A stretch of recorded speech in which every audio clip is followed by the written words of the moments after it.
எல்லோருக்கும் அண்ணே அண்ணே ஐயோ ஐயா ஐயா அந்த குட்டி கேப்பை கழட்டி விடுங்க ஐயா. ஐயா பாவம் ஐயா கழட்டி விடுங்க அண்ணே. அண்ணா வாங்கிக்கிறேன் அந்த கேப்பை கழட்டி விடுங்க. குட்டி அது கழுத்துல மாட்டிக்கு போகுது ஐயா. அந்த குட்டி தொப்பி கழட்டி விடுங்க. ரைட் ஓகே சரி.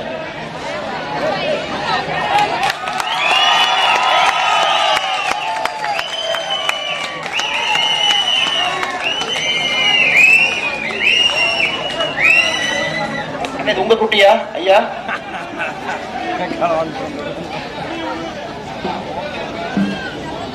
ஒரே நிமிஷம் நான் கொடுக்குறேன் ஐயா. திரும்ப குட்டி கொண்டே தாயிட்டே சேர்த்துருங்க ஐயா. வாங்கிட்டு திரும்ப உங்கள்கிட்ட கொடுத்துக்கிறேன். வேணுங்கிறப்ப நான் உடனே திரும்ப வாங்கிக்குவேன்.